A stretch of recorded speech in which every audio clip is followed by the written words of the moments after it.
जय हिंद दोस्तों। उम्मीद है आप सब लोग अच्छे होंगे। आज हम 24th and 25th November 2024 vision S news को सिम्प्लीफाई करेंगे। 23rd को जो मैंने आपको क्वेश्चन दिए थे उसके आंसर्स थे बी एंड डी और ये आज के आपके क्वेश्चन होंगे। ये मेंस बेस्ड क्वेश्चन है जो कि 2022 का पीवाईक्यू है और ये प्रीलिम्स बेस्ड क्वेश्चन है जो कि एक प्रैक्टिस क्वेश्चन है क्योंकि कोई पीवाईक्यू आज सेट हो नहीं रहा था। और आज का हमारा मेन डिस्कशन रहेगा चोला एम्पायर के राजराज चोला के ऊपर और दूसरा रहेगा पर्सन विथ डिसेबिलिटीज के ऊपर। उनको हम पूरा का पूरा देख लेंगे इतने अच्छे से कि आप भाई कोई भी क्वेश्चन इनके ऊपर से अगर आता है तो आप डेफिनेटली अटेम्प्ट भी कर पाओगे और सही भी कर पाओगे। इसकी पीडीएफ आपको टेलीग्राम ग्रुप में मिल जाएगी और अपना जो आपका मेंस वाला आंसर है वो भी आप टेलीग्राम के चैट ग्रुप में अपलोड कर सकते हैं। जब भी मुझे टाइम होगा मैं डेफिनेटली इवैल्यूएट करके दूंगा। लिंक आपको डिस्क्रिप्शन में मिल जाएगी। चलिए शुरू करते हैं। सबसे पहले ये सब न्यूज हम थोड़ा तेज जाएंगे कि भाई वर्ल्ड बैंक की रिपोर्ट आई है क्लाइमेट चेंज और फ्यूचर के ऊपर, एजुकेशन के फ्यूचर के ऊपर। भाई क्या उन दोनों के बीच में लिंकेज है? सबसे पहले बोला है कि भाई क्लाइमेट चेंज की वजह से स्कूलिंग और लर्निंग के ऊपर बहुत इम्पैक्ट पड़ रहा है। क्यों? क्योंकि भाई अप्रोक्सीमेटली एवरेज 11 डेज हर साल वेस्ट हो जाते हैं ड्यू टू क्लाइमेट चेंज। फिर भाई क्लाइमेट चेंज का जो अवेयरनेस गैप है वो भी बहुत बड़ा है। Approximately 65% low and middle income countries में क्लाइमेट चेंज के बारे में अवेयरनेस ही नहीं है। सॉरी, उल्टा बोल गया, सिर्फ उतने में ही अवेयरनेस है, 35% में अवेयरनेस ही नहीं है। फिर क्लाइमेट चेंज को टैकल करने के लिए हमें नए स्किल्स की जरूरत है। ऐसा बोल रहे हैं कि ग्लोबल ग्रीन ट्रांजिशन के लिए हमें अप्रोक्सीमेटली 100 मिलियन नए जॉब्स चाहिए और रीस्किल वर्कर के लिए हमें 78 मिलियन जितने जॉब चाहिए। और फिर एजुकेशन गैप भी है कि हम प्रो क्लाइमेट बिहेवियर जो कि हमें डेवलप करना चाहिए वो किसी में भी दिखता नहीं है, जो कि जरूरत है कि education institutes pro climate behaviour students को सिखाए ताकि वो अगर कुछ भी काम करे वो क्लाइमेट के अकॉर्डिंग हो। ओके, गवर्नमेंट की रिकमेंडेशन क्या क्या है? तो भाई सबसे पहले एजुकेशन के अंदर आप प्रो क्लाइमेट बिहेवियर चेंज को इंड्यूस कीजिए और उन्हें सिखाइए। फिर स्पेशली हार्नेस कीजिए tertiary education for green skilling and innovation को, ताकि स्टूडेंट एडेप्ट हो जाए अब उनको आगे जाके क्या करना है उसके रिलेटेड। और प्रोटेक्ट कीजिए एजुकेशन सिस्टम को by making it more adaptable and resilient. Okay, ये सब नॉर्मल बातें हैं, ठीक है। और देखो ये जो चार्ट है ना वो बहुत अच्छे से बनाया हुआ है कि भाई क्या है कि क्लाइमेट चेंज के थ्रेट्स क्या क्या हैं। अभी थ्रेट्स हैं तो भी क्या हो सकता है कि भाई लॉस हो सकता है, लर्निंग्स का ड्रॉप आउट्स हो सकता है, लॉन्ग टर्म इम्पैक्ट हो सकता है। और इन सब को टैकल करने के लिए क्या जरूरत है? Need adaptation and mitigation. और ऊपर क्या बताया है कि भाई अगर हमारा क्लाइमेट बिहेवियर जो है क्लाइमेट के अकॉर्डिंग हो जाता है, एजुकेशन के अंदर हम क्लाइमेट एक्शन को डालते हैं तो इनोवेशन हो सकता है, स्किल्स आ सकते हैं और माइंडसेट और बिहेवियर भी चेंज हो सकता है। और इन्हीं सब चीजों से हमारा मिटिगेशन और एडेप्टेशन हो जाएगा, ठीक है। तो ये डायग्राम अगर आपको ऐसे आते हैं तो आपको एग्जाम में डेफिनेटली काफी मदद मिल सकती है। तो ऐसा देख लीजिए और थोड़ा सा दिमाग में बिठाइए कि हाँ भाई ऐसा मैं भी यूज करूंगा या करूंगी। चलिए फिर दूसरा है global match making platform for industrial decarbonisation launched. Already देखो इंडस्ट्री जो भी कार्बन इमिट करती है ना उसके रिलेटेड दो बॉडी काम कर रही है। एक बॉडी स्पेशली क्लाइमेट क्लब करके, ये एक इंटर गवर्नमेंटल बॉडी है जिसका मेन फोकस क्या है? क्लाइमेट के लिए एक्शन को एक्सेलरेट करना और इंडस्ट्री में डिकार्बनाइजेशन करना। और दूसरी बॉडी हमारी काम करी है UNIDO, United Nation Industrial Development Organization. जैसा नाम आ रहा है इसका काम क्या है? तो इंडस्ट्री को डेवलप करना, टू प्रमोट करना, डायनामाइज करना और एक्सेलरेट करना इंडस्ट्रियल डेवलपमेंट को। ओके, देखो अभी इसी के अंदर ना हमने ये जो क्लाइमेट क्लब है ना इसी के एक सब्सिडरी में न्यू इनिशिएटिव लॉन्च कर दिया है, ग्लोबल मैच मेकिंग प्लेटफॉर्म, यानी कि जीएमपी, मैच मेकिंग प्लेटफॉर्म। इसका मेन फोकस क्या रहेगा कि क्लाइमेट कोऑपरेशन को और पार्टनरशिप को हमें बढ़ाना है इन पर्टिकुलरली डेवलपिंग और इमर्जिंग इकोनॉमीज के अंदर। और मेन फोकस हमें क्या करना है? तो इंडस्ट्रीज को डीकार्बनाइज करना है। और ये हम कैसे करने वाले हैं? तो भाई ग्लोबल टेक्निकल और फाइनेंशियल असिस्टेंस के थ्रू और सारी की सारी इमर्जिंग और डेवलपिंग इकोनॉमीज को सारी चीजों की एक्सेस प्रोवाइड करके। ओके, इंडस्ट्री डीकार्बनाइजेशन क्या होती है भाई? तो भाई इंडस्ट्री के अंदर एनर्जी एफिशिएंट और सस्टेनेबल प्रोजेक्ट्स को यूज करना ताकि जो इंडस्ट्री का कार्बन इमिशन है वो कम हो जाए और या फिर इंडस्ट्री के कार्बन फुटप्रिंट कम हो जाए। ओके, इसकी स्ट्रेटेजीज क्या क्या रहेगी? तो लो कार्बन टेक्नोलॉजी का यूज करना है, रिन्यूएबल सोर्सेज का यूज करना है, कार्बन कैप्चर करना है, यूटिलाइजेशन करना है, स्टोरेज करना है और decarbonising and use of your product. Okay, normal सब बातें हैं। नीड क्या क्या है? तो हमें डीकार्बनाइजेशन इंडस्ट्री करना बहुत जरूरी है अगर हमें नेट जीरो इमिशन करना है बाई 2050। क्यों बहुत जरूरी है? क्योंकि अलोन इंडस्ट्री ही जितना भी CO2 इमिशन होता है ना उसमें से क्वार्टर ऑफ इमिशन सिर्फ इंडस्ट्रीज ही करती है। ये आप अपने नोट्स में डाल सकते हैं या फिर रख सकते हैं कि भाई क्वार्टर ऑफ इमिशन जितना भी CO2 से हो रहा है वो इंडस्ट्रीज ही करती है। ओके, इंडिया ने इसके लिए क्या इनिशिएटिव लिए हैं? तो हम पेट स्कीम लेके आए। पेट मतलब परफॉर्म, अचीव और ट्रेड, मतलब कि इंडस्ट्री जो भी है वो अपना इमिशन कम करे और डिकार्बनाइजेशन के ऊपर काम करे, परफॉर्म करे, और फिर उनके बदले ना उनको एक क्रेडिट्स दिया जाएगा कि हाँ भाई आप बहुत अच्छा काम करो। फिर ये लोग इन क्रेडिट को ट्रेड कर सकते हैं, मतलब कि एक इंडस्ट्री ये बहुत अच्छा काम कर रही है और इंडस्ट्री बी बुरा काम कर रही है, तो जो इनका अच्छा काम है उनके बदले इनको मिलेगा क्रेडिट, और फिर ये क्रेडिट को ये बेच सकते हैं बी को और उनके बदले पैसे कमा सकते हैं। मतलब जो बुरा कर रहा है उसको अपने न्यूट्रलाइज करने के लिए क्रेडिट को खरीदना ही पड़ेगा। ओके, तो हम पेट स्कीम लेके आए हैं। फिर मिनिस्ट्री ऑफ स्टील ने बताया कि हम अपने सेक्टर को डिकार्बोनाइज करेंगे जल्द से जल्द बाय यूजिंग रिन्यूएबल एनर्जी और ग्रीन हाइड्रोजन। ग्लोबली हमने इंडस्ट्रियल डीप डिकार्बोनाइजेशन इनिशिएटिव लिया है, को led by UK and India, और हमने अलायंस फॉर इंडस्ट्री डिकार्बोनाइजेशन भी बनाया है, जिसका मेन फोकस क्या है, डिकार्बोनाइज करना इंडस्ट्रियल वैल्यू चेन को। ओके, नॉर्मल है। अभी ना हम बड़ा न्यूज ही ले लेते हैं, राइट, जो हमारा मेन फोकस है ना उसी को ले लेते हैं। चलिए ये देख लीजिए, शॉर्ट न्यूज है, राजराज चोला, उसी से हम बड़ी न्यूज में जाएंगे। भाई राजराज चोला चोला डायनेस्टी के भाई रूलर थे, ये 1985 से 1014 तक रूल किए थे। इनकी जो बर्थ एनिवर्सरी ना उसी के टाइम पे हम सदाया विजा सेलिब्रेट करते हैं। ये एक फेस्टिवल है तमिलनाडु के अंदर, जो कि मंथ ऑफ एपासी के अंदर आता है, जो कि कब आता है तो mid October to mid November चलता है एट बृहदेश्वर टेम्पल। ओके, सबसे पहले तो आपको याद क्या रखना है कि इनकी बर्थ एनिवर्सरी के दौरान हमारा फेस्टिवल सेलिब्रेट होता है, उसका नाम क्या है, तो सदाया विज फेस्टिवल। और अभी राजराज चोला के बारे में देख लेते हैं।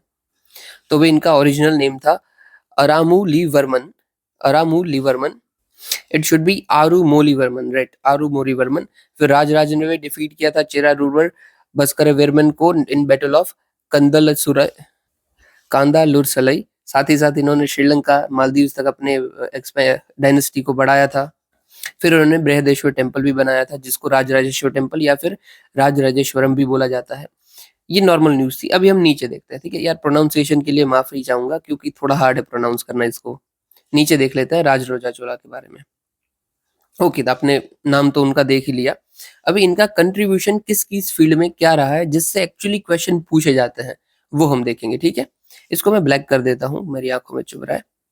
ओके, सबसे पहले आर्ट और आर्किटेक्चर में अगर हम देख लें, आर्ट और आर्किटेक्चर के बारे में, तो भाई सबसे इंपॉर्टेंट उनका वर्क है तमिल टेक्स्ट में ना, तमिल जो सेक्रेट बुक्स है, टेक्स्ट है, उसमें एक बुक होती है हमारी थिरुमुराई। थिरुमुराई क्या है भाई, 12 टोटल, ये ना शिव भगवान की पूजा के लिए माना जाता है।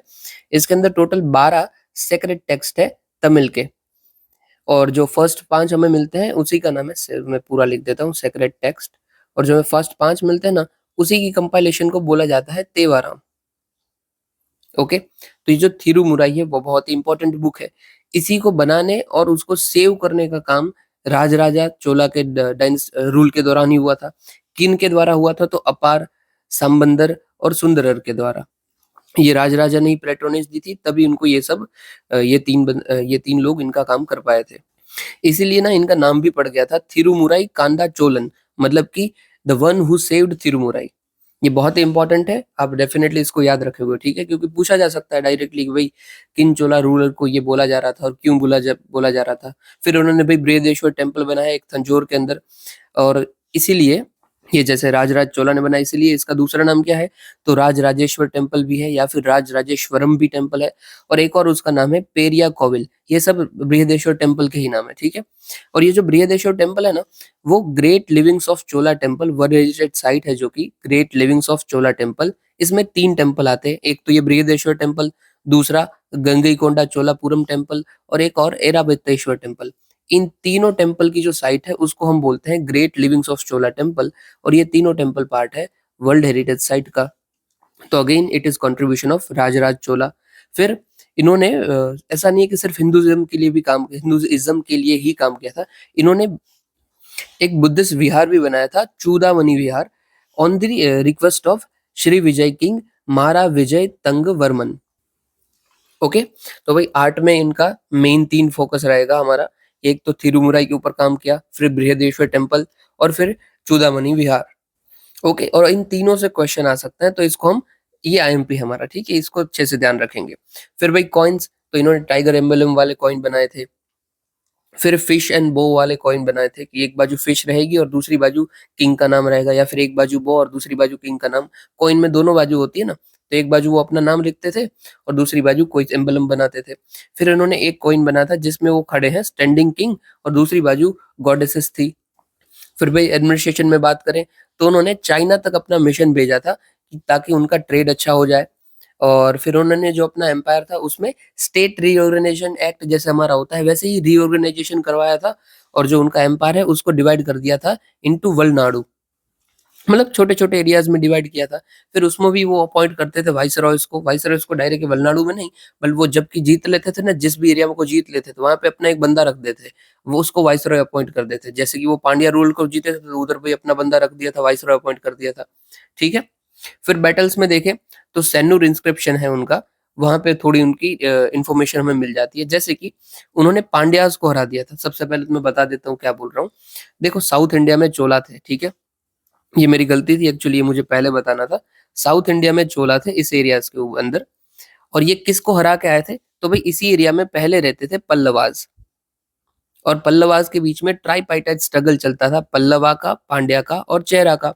फिर पल्लवाज़ को हरा दिया और अपना रूल शुरू कर दिया चोलाज़ ने। फाउंडर कौन थे चोला एम्पायर के? तो विजयालय उनके फाउंडर थे। और फिर धीरे-धीरे करके चोला पावरफुल बनते गए और सबको हराते गए कि पांड्या को उन्होंने हराया, चेरास को उन्होंने हराया, फिर जो ईस्टर्न चालुक्य है उनको उन्होंने हराया, वेस्टर्न चालुक्य के भी कुछ एरियाज़ को हराया। तो जो चोला का एम्पायर है ना वो इतने इंडिया में पहुँच गया था, फिर श्रीलंका को भी उन्होंने हरा दिया था, फिर मालदीव्स में भी कुछ एरियाज़ को हरा दिया था। फिर एक टाइम तक तो जो फिलीपींस तक का एरिया है, जो अपना इंडोनेशिया, मलेशिया वाला एरिया और फिलीपींस तक का एरिया, उतना एरिया चोला ने अपने अंदर जीत लिया था। तो अभी बस इसी कुछ-कुछ चीज़ों की हमें इन्फॉर्मेशन मिलती है।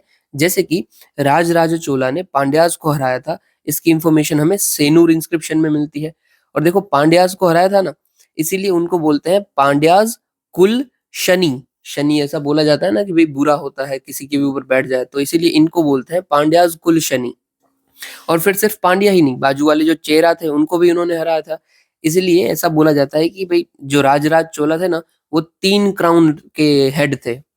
मतलब ये 3 जगह के वो किंग थे। एक तो अपने चोला के खुद, फिर पांड्या के और फिर चेरा के।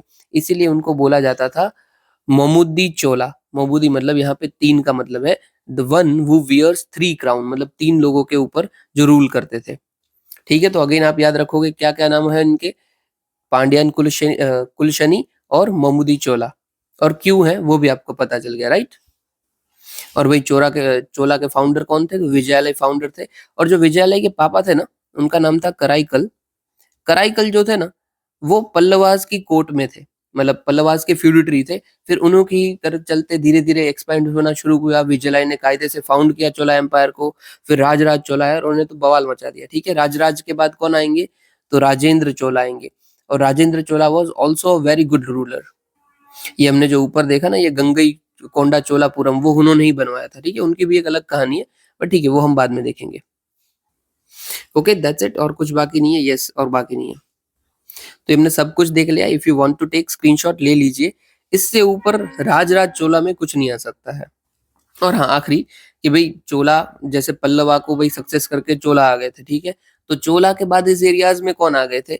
तो भई होयसालाज़ आ गए थे, होयसालाज़ और पांड्याज़ आ गए थे। पर मतलब फिर पांड्या एक्सपांड किए थे अपने आप को और वो खुद आ गए थे, ठीक है? ओके चलो, अभी वरी ऊपर देखते हैं, फिर वरी नीचे आएँगे हम जब हमारा टॉपिक आएगा, ठीक है? United nation high commission for refugee, उन्होंने भी अपील की है कि हमें ग्लोबल रेफ्यूजी क्राइसिस 2025 को एड्रेस करना चाहिए। ओके, कर देंगे, बट इन्होंने क्या-क्या बात की है उसको देख लेते हैं। सबसे पहले तो उन्होंने अपील की है कि हमें 10 बिलियन की ज़रूरत है in 2025 to human rights, sorry refugee जो क्राइसिस हो रहा है उसके लिए। इसको मैं बदल देता हूँ, राइट? आपको हाइलाइटेड एरिया नहीं दिख रहा है। फिर भई सबसे पहले तो वही देख लेते हैं कि रेफ्यूजी क्या होता है? कि भाई कोई भी ऐसा पर्सन जिसको फोर्सली या फिर प्रोसिक्यूट करके कोई कॉन्फ्लिक्ट में डाल के अपनी नेटिव जगह से किसी और जगह पे ट्रांसफर होना पड़ता है, वो रेफ्यूजी है। देख लो क्या है, तो someone who has been forced to flee conflict prosecution has crossed an international border seek to safety. और ऐसे कितने रेफ्यूजीज हैं वर्ल्ड वाइड अगर हम देखें तो 117 मिलियन जितने वर्ल्ड वाइड रेफ्यूजीज है जो इसको फोर्सिबली उनकी जगह से हटाया गया है। और ये 117 में से भी 40% जितने सिर्फ चिल्ड्रन है। मतलब कि भाई 40% हम अप्रोक्स निकाले तो भाई अप्रोक्सीमेटली 30 मिलियन। आप सोचिए उनको अपने घर से दूर जाना पड़ता है, क्यों? क्योंकि उधर उनको मारा जा रहा है। और अभी उनके पास कोई जगह ही नहीं है, क्योंकि दूसरे कंट्रीज में जाते हैं, दूसरी कंट्री भी एक्सेप्ट नहीं करती है कि भाई हम आपको क्यों आने दे, right? So it is against the humanity, but it is what it is. चलिए हम पढ़ते हैं कि देखते हैं आगे क्या है, रीजंस क्या क्या है। तो भाई देख लीजिए, सीरिया के अंदर हम देखें तो कॉन्फ्लिक्ट ऑफ वायलेंस चल रही है। म्यांमार के अंदर देखें तो प्रोसिक्यूशन चल रहा है, सॉरी परसिक्यूशन चल रहा है। और क्लाइमेट चेंज के भी इम्पैक्ट है भाई बहुत जगह पे।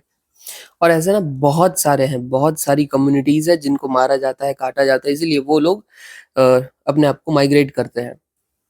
ओके, चलिए चैलेंजेस क्या क्या है। सबसे पहले तो भाई उन्हें खाना पीना रहना सोना कुछ नहीं मिलता है, तो वो दिक्कत है। फिर उनका एक्सक्लूजन हो जाता है मेन स्ट्रीम ऑफ सोसाइटी से, मतलब ये इधर की भी नहीं रहे, उधर की भी नहीं रहे। ऊपर से इनकी ट्रैफिकिंग हो जाती है, क्योंकि इनका अगर कोई कंट्री है ही नहीं तो इनको बचाएगा भी कौन अगर ट्रैफिकिंग हो रही है तो, राइट? ओके, होस्ट कंट्रीज क्या करती है भाई, उनके लिए भी चैलेंजेस है। अगर कोई भी कंट्री में वो जा रहे हैं और सामने वाली कंट्री उनको अगर अपने एरियाज में आने देती है, तो सडनली उनकी कंट्रीज की पॉपुलेशन में राइज हो जाएगा। उनके पास तो रिसोर्स लिमिटेड ही है, वो रिसोर्स की कमी पड़ जाएगी, अनएम्प्लॉयमेंट राज हो जाएगा, सोशल टेंशन बढ़ जाएंगे। क्यों? क्यों क्या होता है, कई बार ना एक कम्युनिटी अगर किसी एक कंट्री में आती है तो सामने वाली कम्युनिटी रिलक्टेंस होती है कि आप ही चाहोगे भाई कोई बाहर की कम्युनिटी हमारे एरियाज में आ रही है, हमारी जॉब खा रही है, और हमारे देश के वो है ही नहीं, तो आपको ही नहीं पसंद आएगा, राइट? तो सोशल टेंशन भी हो सकते हैं। इनिशिएटिव देख लेते हैं क्या क्या हमने लिए हुए हैं। तो ग्लोबल कॉम्पैक्ट ऑन रेफ्यूजी 2018, जो कि रेफ्यूजीज और होस्ट कंट्रीज के बीच में फ्रेमवर्क प्रोवाइड करता है। फिर ग्लोबल रेफ्यूजी फोरम, जो कि हर 4 साल में बताता है कि रेफ्यूजीज के लिए हमें क्या क्या करना चाहिए। फिर United nation relief and work agency, जो कि पर्टिकुलरली जो रेफ्यूजीज होती है उनको असिस्टेंट प्रोवाइड करती है और पैलेस्टीनियन रेफ्यूजी की बात करती है। ओके, क्या इंडिया ने ऐसा कोई कन्वेंशन साइन किया हुआ है? नहीं, हमने नहीं साइन किया हुआ है, ठीक है। United nation high commission for refugees की क्या बात है, तो जिनेवा स्विट्जरलैंड में इसका हेडक्वार्टर है। जनरल असेंबली की मीटिंग हुई थी तब इसको एस्टैब्लिश किया गया था। इसके अंदर 136 कंट्रीज है और इनको 2 बार नोबेल प्राइज मिला है, 1954 के अंदर और 1981 के अंदर।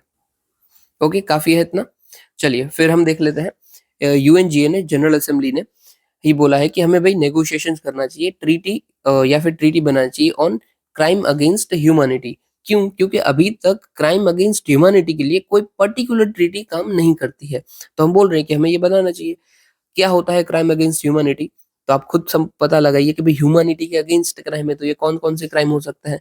Murder, rape, torture, apartheid, deportation, persecution, ये कोई भी क्राइम है और पर्टिकुलरली ये एक सिस्टमेटिक मैनर में, ऑर्गेनाइज मैनर में किए जाते हैं, then it is crime against humanity. और ये किसके अकॉर्डिंग है, तो ये रोम स्टैट्यूट के अकॉर्डिंग है, ठीक है। अभी देखो अगर आपको क्वेश्चन आता है ना तो आपको लिखना कैसे, ये 3-4 लाइन वाला क्वेश्चन आप आंसर नहीं लिख पाओगे, ठीक है। डेफिनेशन, तो you should write a systematic attack on civilian population according to state organizational policy, कुछ भी आप लिखिए। फिर नीचे लिख दीजिए for example murder, rape, torture etcetera. ये आपका 2 लाइन में डेफिनेशन बन जाएगा और यही आपको लिखना चाहिए। फिर इसमें लिख दीजिए ना काउंट्स में कैज पर रोम स्टैट्यूट, तो आपके मार्क्स बढ़ गए, ठीक है। और देखो कोई ट्रीटी की नीड क्यों थी, सबसे पहले तो absence of dedicated international treaty, कोई है ही नहीं, क्योंकि एक एक ट्रीटी है अपनी जिनीवा कन्वेंशन, वो काम करता है पर वो पर्टिकुलरली ये क्राइम अगेंस्ट ह्यूमैनिटी को नहीं देखता है। क्यों? क्योंकि जिनीवा कन्वेंशन ओवरऑल बात करता है कि भाई कोई वॉर के दौरान कोई क्राइम हो रहा है तो उसको कैसे देखोगे, वॉर के दौरान अगर कोई क्राइम अगेंस्ट ह्यूमैनिटी होता है तो उसको कैसे देखोगे। जनरलाइज टर्म में ये बात नहीं करता है। ऊपर से ये कॉम्प्लेक्स फ्रेमवर्क है कंट्रीज के लिए, इसलिए बोल रहे हैं कि भैया एक कम्प्रिहेंसिव फ्रेमवर्क बनाइए, सारी की सारी कंट्रीज प्रॉपर्ली इसको गाइडलाइंस बनाइए, सब कुछ बताइए कि कैसे आप काम करोगे। और फिर ग्लोबल कोऑपरेशन की भी कमी है तो वो भी आप लेके आइए, ठीक है। क्योंकि we need mutual legal assistance, वरना हम काम नहीं कर पाएंगे। और ये भाई अभी ये जो क्राइम अगेंस्ट ह्यूमैनिटी इसकी बात कौन की है, तो यूएनजीए की जो 6th कमेटी है वो इसकी बात की है। 6th कम्युनिटी क्या है भाई, तो 6th कम्युनिटी में बोल रहा हूँ, 6th कमेटी यूएनजीए की पर्टिकुलरली प्राइमरी फोरम है for consideration of legal question in general assembly, मतलब लीगल असेंबली के अंदर जो भी जनरल क्वेश्चंस आएंगे उन सब की बात ये करेगी, ठीक है। और अभी इन्होंने किसकी बात की है, तो क्राइम अगेंस्ट ह्यूमैनिटी की।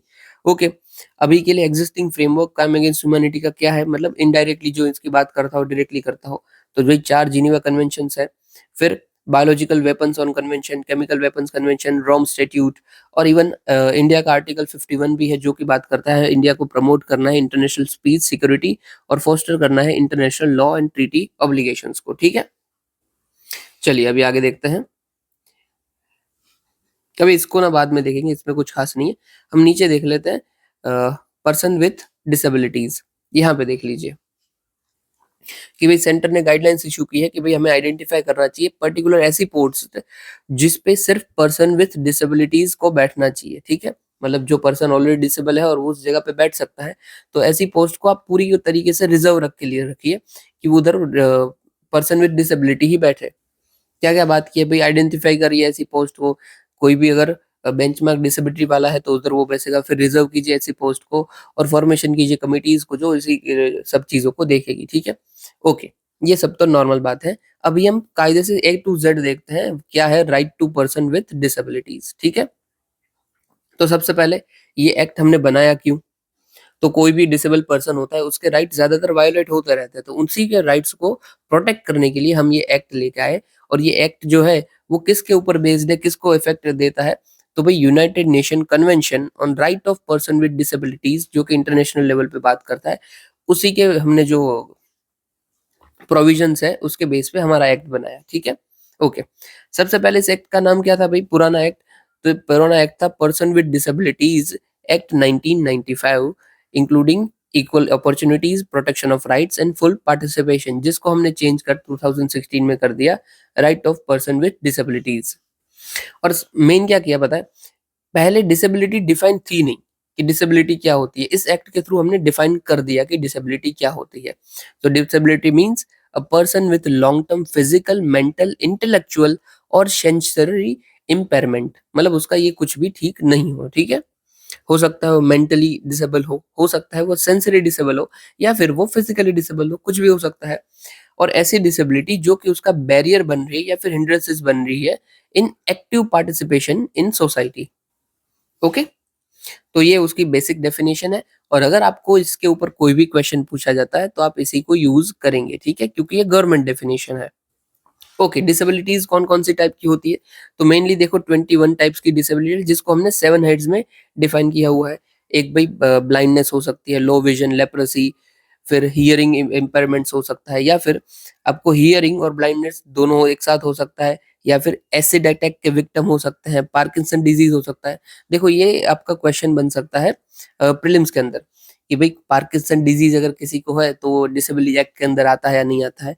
तो आता है। आप ऐसे सब चीजों को ध्यान देंगे, फिर Parkinson disease, acid attack, sickle cell disease, haemophilia, thalassaemia, ये सब पूछा जाएगा ना, तो हाई चांसेस है कि हम लगेंगे यार ये थोड़ी ना डिसेबल हो किया जाएंगे, ये तो बीमारी है। बट ये होता है, इसलिए एक बार इसको गो थ्रू कर देना है बस। फिर भाई इंटेलेक्चुअल डिसेबिलिटी है, मेंटल, ऑटिज्म, पाल्सी, मस्कुलर डायस्ट्रोफी, फिर chronic neurological condition, specific learning disability, multicellular speech language disability. Okay okay, ये सब हमने देख लिया, ठीक है। और ये सारी की सारी 7 हेड में 27 हमारी डिसेबिलिटीज है जिसको हमने डिफाइन किया हुआ है। फिर एक और आती है बेंचमार्क डिसेबिलिटी। बेंचमार्क डिसेबिलिटी मतलब क्या? तो किसी भी शख्स का अगर 40% से ज्यादा हिस्सा डिसेबल है बॉडी का, तो वो बेंचमार्क डिसेबिलिटी कहा जाएगा, ठीक है। ध्यान क्या देना है? 40%, मतलब 40% से कम होगा तो बेंचमार्क डिसेबिलिटी नहीं होगी। अभी सारे के सारे डिसेबल पर्सन को हमने राइट क्या दिए हुए हैं? सबसे पहले तो डिसेबल पर्सन का राइट है, उनको प्रोटेक्ट करने की जिम्मेदारी किसकी है? तो गवर्नमेंट की है। और अगर कोई भी चाइल्ड डिसेबल है तो उसको 6 से लेकर 18 साल तक का एजुकेशन फ्री में मिलना चाहिए। ये ध्यान देना, 6 से लेकर 18 साल तक का है, ठीक है। नॉर्मली कितने का होता है? 6 to 14 होता है, बट डिसेबल के लिए ये हमने 18 ईयर्स तक किया हुआ है। फिर 5% आपको रिजर्वेशन देना है गवर्नमेंट और गवर्नमेंट एडेड इंस्टीट्यूशंस के अंदर, जो भी person person with benchmark disabilities है उनके लिए। फिर हमें स्ट्रेस देना है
अभी भी हमारी बड़ी न्यूज को हम देख लेते हैं, सॉरी छोटी न्यूज को हम देख लेते हैं, बड़ी तो हमने देख ली है, छोटी को देख लेते हैं। उससे पहले भी आपको पसंद आ रहा हो तो लाइक कमेंट शेयर सब्सक्राइब जरूर कीजिए, ताकि व्यू ज्यादा आए, लोगों तक ज्यादा पहुंचे, तो हमें भी अच्छा लगे कि हाँ भाई हमारा वीडियो ज्यादा लोग देख रहे हैं। ठीक है, ओके चलिए, बाकी it's upon you, it's your wish. फिर भाई क्या बोला जा रहा है कि trade and economic partnership agreement. Okay, सबसे पहले ही है क्या भाई, तो हम सालों से बातचीत कर रहे हैं इसके ऊपर, India Europe free trade association. ये चीज क्या है भाई, तो जो एफ्ता जो है, यूरोप फ्री ट्रेड एग्रीमेंट, इसमें के अंदर 4 कंट्रीज आती है, एक आइसलैंड, लिechtenstein, नॉर्वे एंड स्विट्जरलैंड। जिसका मेन फोकस क्या है, तो भाई प्रमोट करते हैं free trade and economic integration को। इसको भाई किस कन्वेंशन के थ्रू बनाया गया था, तो स्टॉकहोम कन्वेंशन के थ्रू ये फॉर्म हुई है, स्टॉकहोम।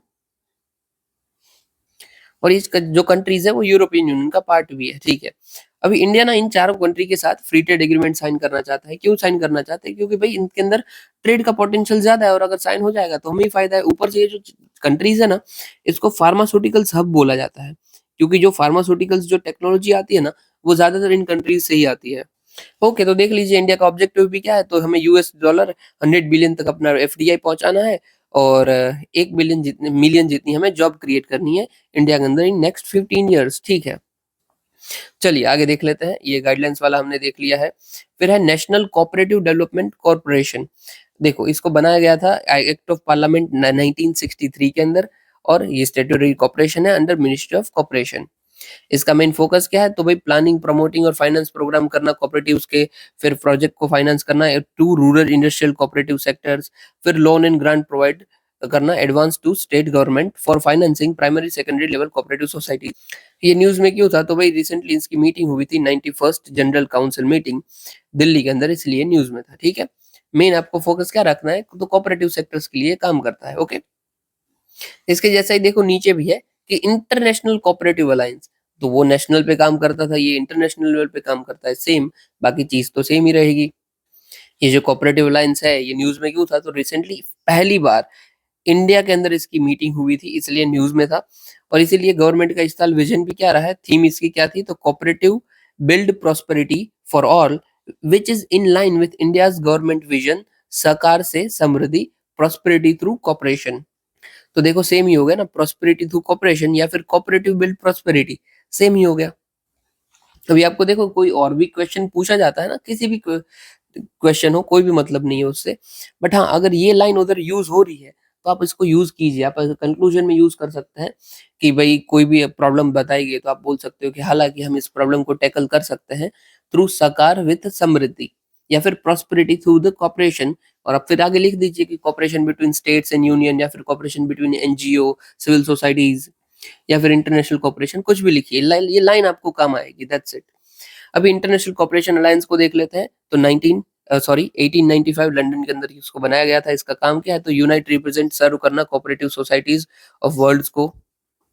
इसकी भाई मेंबर कंट्रीज 105 कंट्रीज है, और इसके अंदर 306 मेंबर ऑर्गेनाइजेशन भी है, और ये एपेक्स बॉडी काम करती है to cooperative movements, providing collaboration, knowledge exchange and coordinated actions. ठीक है, फिर भाई ASEAN India trade in goods agreement की भी रिसेंटली मीटिंग हुई थी, ये 6th मीटिंग हो रही है, हम बहुत बार इसको देखे हैं, फिर से देख लेते हैं।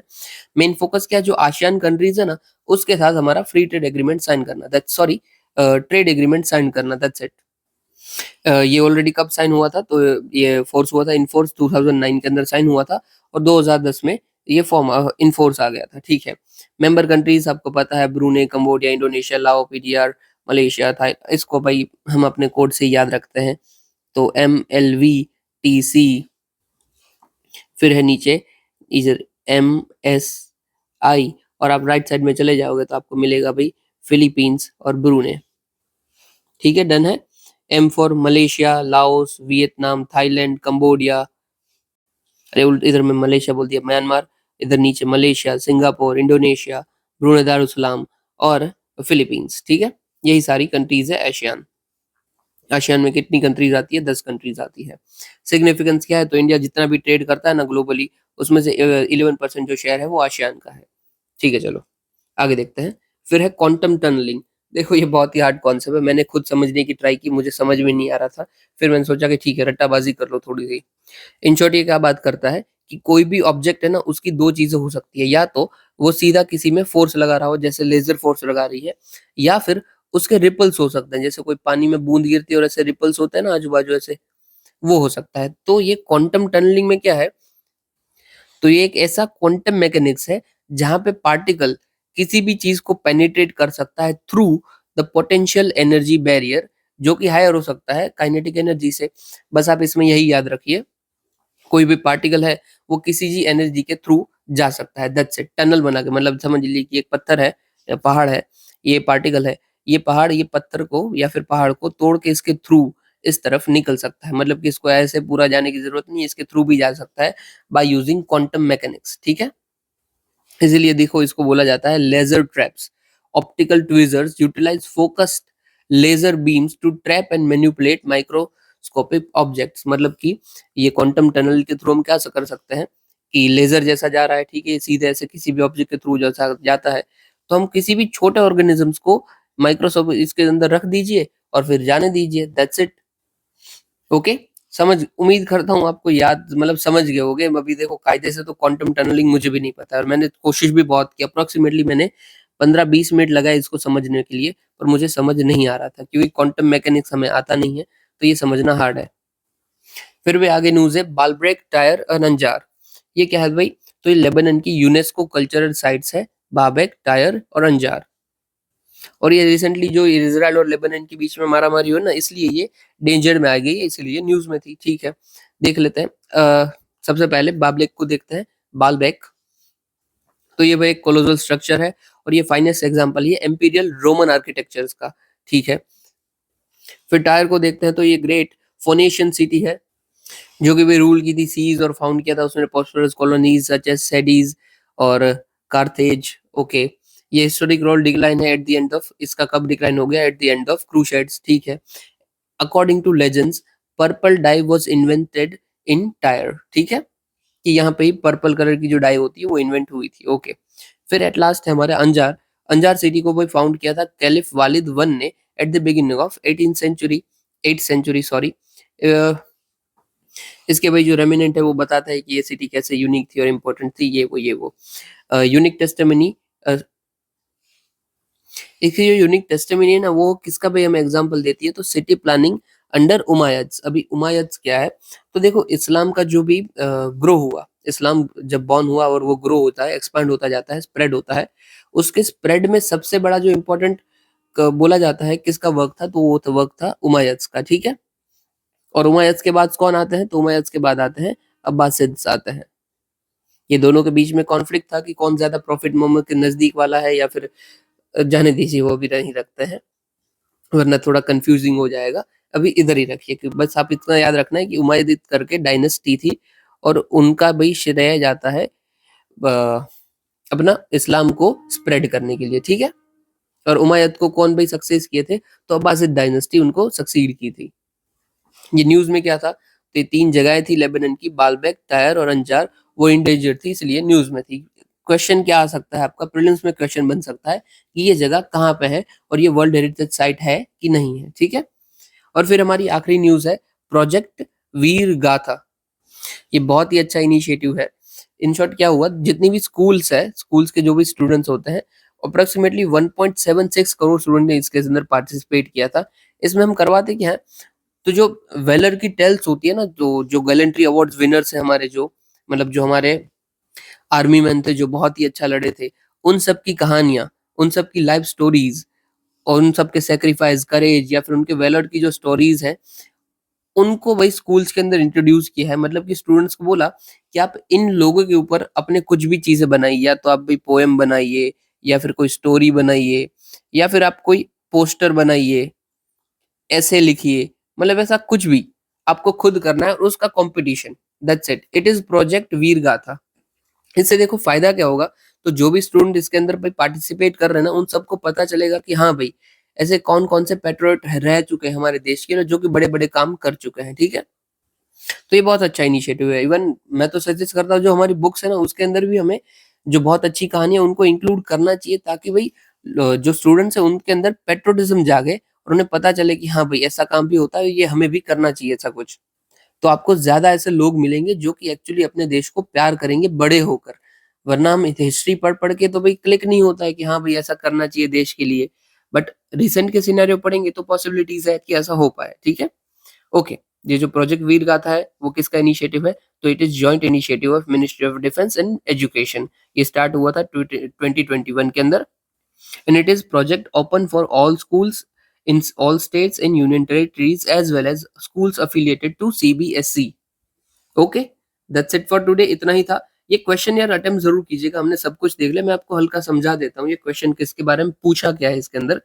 तो भाई right of person with disabilities act 2016 remains only a legal document without intense sensitization of government functionaries and citizen regarding disabilities। मतलब कि ये जो एक्ट है ना वो सिर्फ डॉक्यूमेंट रह चुका है अगर गवर्नमेंट उसको सेंसिटाइज ठीक से नहीं करता है या फिर सिटीजन इसके ऊपर ध्यान नहीं देते हैं, ठीक है। इसी के ऊपर हमें कमेंट करनी है। देखो अभी कमेंट क्या होती है, कोई मैंने फोटो डाला तो कमेंट उधर कोई अच्छा भी कर सकता है कोई बुरा भी कर सकता है, राइट। बट अगर ये यूपीएससी ने स्टेटमेंट दिया है तो वो स्टेटमेंट ऐसे ही नहीं दिया है। तो सबसे पहले तो आपको ये स्टेटमेंट को जस्टिफाई करना पड़ेगा कि हाँ भाई ऐसा हुआ है।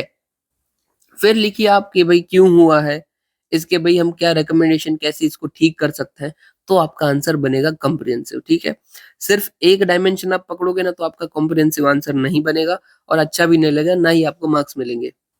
आपको पहले लिखना है कि भाई right to person with disabilities क्या है, कब ये एक्ट आया है, किसके थ्रू ये एक्ट आया है। हमने नीचे देख लिया था यूनाइटेड नेशंस के द्वारा आया है ये, मतलब उसके इंस्पायर होके आया है। फिर भाई क्यों सिर्फ लीगल डॉक्यूमेंट रह चुका है, क्या-क्या भई कारण थे, रीज़न क्या-क्या है, सिर्फ़ लीगल डॉक्यूमेंट रह चुका है। और फिर आप रिकमेंडेशन लिखिए कि हालाँकि ऐसे ठीक भी हो सकता है, ठीक है? और फिर आप अच्छी चीज़ें भी लिख सकते हो, अगर आपको अच्छी चीज़ें आती है तो वो भी एक छोटे से चार्ट में लिख दीजिए कि हालाँकि पूरी तरीके से लीगल डॉक्यूमेंट नहीं है क्योंकि उसने ये चीज़ें अच्छी भी की है। तो आपका आंसर एकदम अच्छा हो जाएगा और डेफ़िनिटली ऐसे आंसर को मार्क्स मिलेंगे। Okay, that's it for today. अगर आपको वीडियो अच्छा लगा हो तो लाइक, कमेंट, शेयर, सब्सक्राइब ज़रूर करना और मुझे बताना स्पेशली अगर मुझे कुछ इम्प्रूवमेंट की ज़रूरत हो तो वो भी बताइए। अगर आपको कुछ बता जानना है या अपना कुछ डाउट है तो वो भी बताइए। और हाँ, बाकी आप टेलीग्राम ग्रुप भी जॉइन कर सकते हो, लिंक आपको डिस्क्रिप्शन में मिल जाएगी। इतना सुनने के लिए आपका शुक्रिया। जय हिंद।